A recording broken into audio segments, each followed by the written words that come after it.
on va pouvoir passer à notre deuxième sujet qu'on apprécie beaucoup, qui est alors pas tout le site, parce qu'on sait que parfois passer un site complet sous HubSpot, c'est du changement, c'est pas forcément le bon timing. Il peut y avoir aussi des croyances techniques qui font qu'on préfère l'avoir chez soi ou sur un serveur ou sur d'autres technos.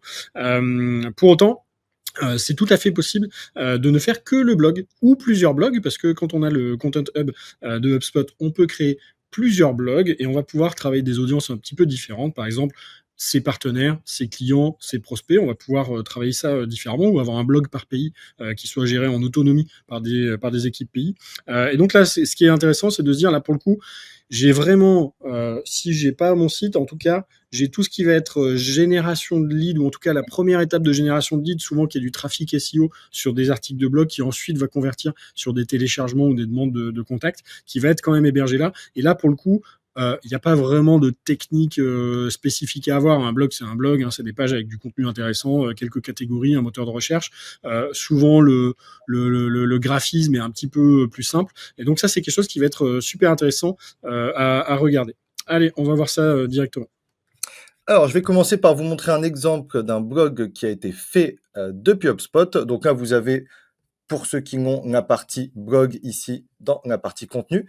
Vous pouvez avoir plusieurs blogs aussi, et vous pouvez avoir des variantes multilingues.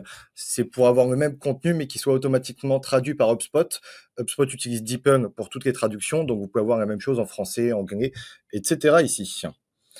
Donc là, vous avez tout un tas de paramètres, mais si on affiche le blog... Désolé, toujours la connexion Internet qui est un petit peu lente. Un bon blog se mérite. Voilà.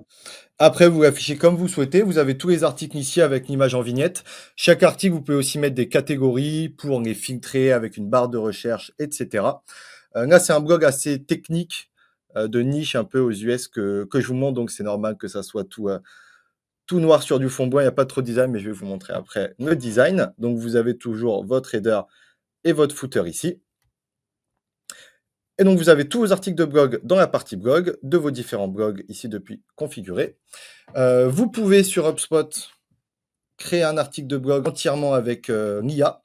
On y reviendra un peu tout à l'heure, mais quand vous mettez ici créer, vous choisissez votre blog, la langue de l'article, vous mettez créer un article de blog, et vous arrivez ici. Donc de base, vous créez votre template d'article de blog, comme on a vu pour les pages de site web avec un thème et des modules. Et ensuite, vous pouvez rédiger directement ici avec toutes les fonctionnalités là, aussi toutes les fonctionnalités d'insertion pour les blogs.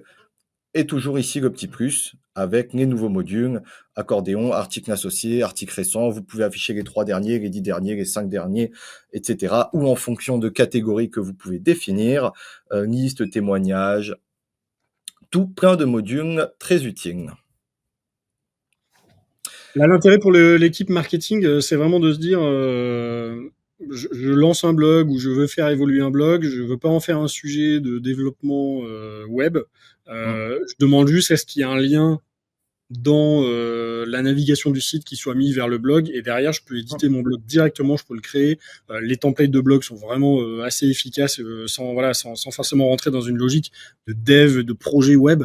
Ça c'est quelque chose qui est vraiment super intéressant. Ou si je veux tester, ou si je veux faire un blog un peu temporaire aussi, j'ai un événement qui va arriver, j'aimerais poser quelques infos dessus, faire une page de sign-up. En fait, c'est vraiment l'outil assez flexible et assez tactique que vous allez pouvoir utiliser. Donc c'est quelque chose qu'on aime beaucoup.